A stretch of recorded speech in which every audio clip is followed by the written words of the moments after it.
감리교 창시자인 존 웨슬리 이야기를 안 할 수가 없어요.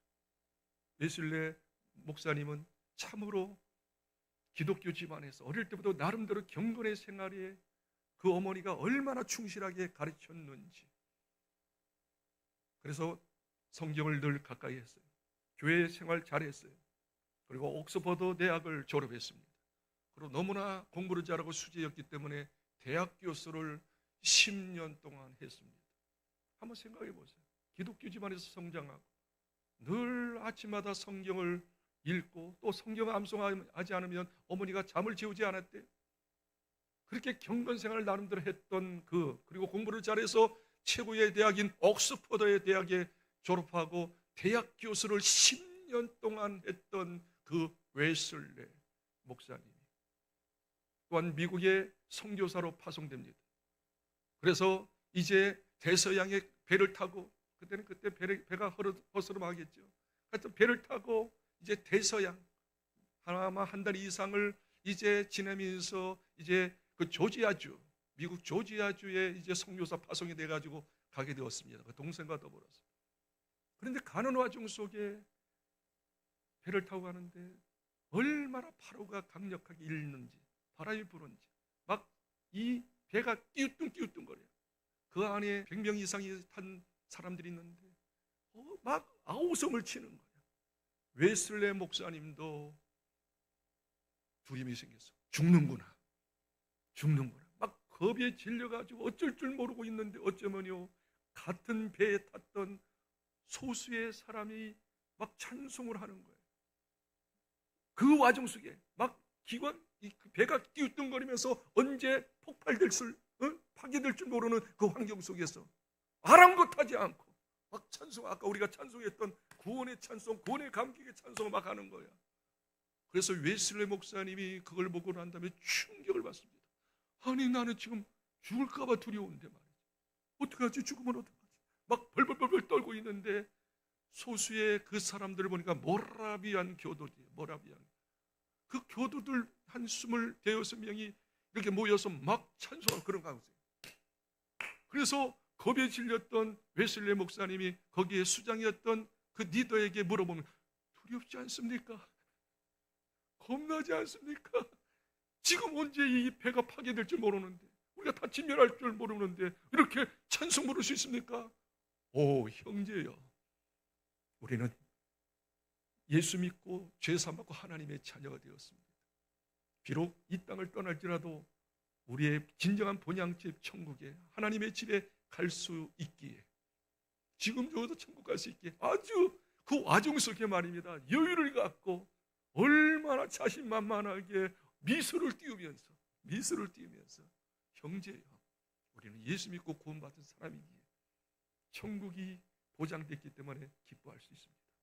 형제여, 예수 믿나요? 목사님한테 거기서 충격을 받았어요. 한참 후에 이제 모든 파도가 잠잠해졌습니다. 무사히 조지아주에 도착해서 2년 동안 이 웨슬리 목사님이 동생과 더불어 선교 활동을 하는데 구원 확신이 없고 죽음에 대해서 두려워하고, 그리고 죽음 이후에 어떻게 될 수 있는 그런 구원에 대한 확신이 없었던 아마 지식은 있었겠죠. 성경의 지식은 있는데 믿어지지가 않는 거예요. 구원 확신이 없었던 거예요. 지금 저도 천국 갈 확신이 없는 거예요. 하나님의 임마누엘 함께함을 온전히 신뢰하지 못했던 거예요. 그러니까 그런 믿음 가지고, 그런 어떤 마음 가지고 어떻게 선교해서 열매를 얻을 수 있습니까? 2년 동안 했지만 열매 수확이 전혀 없었어요. 그래서 후퇴하게 됩니다. 2년 후에 자기 본국 영국에 옵니다. 고민에 빠졌어요. 아니, 그 모라비안 교도들은 그 죽음이 직면할 수밖에 없는 그 순간에도 기뻐하고 찬양했는데 나는 도대체 뭔가, 왜 이렇게 확신이 없는가, 왜 이렇게 두려워하는가, 스스로 많이 자숙하기 시작합니다. 어떡하지? 1738년도 5월 24일 자기도 너무 답답하고 발찍 일어나서 모라비안 교도들이 집회하는 곳이 어디 있는가 가보니까 올더스케이트 그 지역에 그 모라비안 교회가 있었던 거예요. 자기도 모르게 마음에 공고가 되고 힘이 들어서 그 집회에 참석하게 되었습니다. 수많은 사람이 모여서 막 찬송하는 거예요. 찬송부터 들렸어요. 기쁨의 찬송, 구원의 감격의 찬송이었어요. 이제 설교 시간에 말입니다. 어떤 분이 나오셔서 뭐 설교도 유창하게 한 게 아니에요. 노마서 그 서론을 읽는데, 아마 주석이 있었는데 그 서론을 읽었던 것 같아요. 노마서의 그 복음의 진수, 십자가의 진수, 구원의 진수에 대한 그 노마서 서문을 읽는데 웨슬리 목사님이 그 말씀이 마음속에 믿어지는 거예요. 이것은 그냥 지식이 아니야. 확신되어져. 예수님이 나의 모든 죄 때문에 십자가에서 장렬히 피 흘려 돌아가심으로 그 피값으로 내 죄를 용서받았다고 하는 게 믿어졌대요. 그냥 믿어졌대. 성령께서 믿어지게 했대. 막 뜨거움과 감격이 이루 말할 수 없어서 막 펑펑 우는 거예요. 펑펑 우는 거예요. 그리고 그때 비로소 나는 제대로 구원을 받았다라고. 구원을 받았다고. 지금 죽어도 죽음이 두렵지 않다라고. 복음의 확신이 되고 복음의 뜨거운 감격이 되니까 어떻게 해요? 그 후로 견딜 수 없어서 복음을 증거하기 시작합니다. 전국에 다니면서 전 세계에 다니면 전 세계는 나의 교구다. 나의 교구다. 모든 세상 사람들은 내가 전도할 대상이다라고 해서 그때는 말을 타고 다니면서 엄청나게 복음을 집회하는데 수많은 영혼들이 구원받는 역사가 일어났어요. 그가 이제 죽게 되기 전에 어떤 분이 이야기했대요.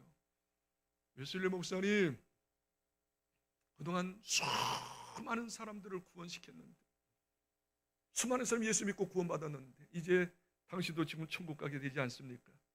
평생에 당신이 하나님의 사역하면서 가장 성경 말씀 가운데 마음속에 담아둔 성경이 있습니까? 그렇게 물어봤다는 거예요. 그때 그는 이렇게 고백했답니다. 예, 저는 마태복음 28장 20절, 하나님이, 예수님, 부활하신 예수님이 늘 나와 함께 하시며 나를 도와주시고 인도하시는 것, 그 말씀을 늘 기억했죠. 예수님이 나와 함께 하셨기에, 나를 도와주셨기 때문에 이런 엄청난 사역을 감당할 수 있습니다. 임마누엘. 그 고백했다는. 보세요. 정말 하나님 앞에 쓰임받았던 하나님의 위대한 일을 감당했던 사람들은 말씀, 그냥 피상적인 말씀, 지식의 말씀이 아니란 말이에요. 정말 깨달은 말씀, 믿어지는 말씀, 내 말로 내 것으로 받아들이는 말씀, 그 말씀 붙잡고 모든 역경을 극복할 수 있었다. 여러분에게는 말씀, 그렇게 나를 변화시키는, 나를 완전 새롭게 하는, 나를 하여금 힘을 주는 말씀이 있는가요? 그 말씀을 깨달아야 해요. 말씀을 붙잡아야 해요.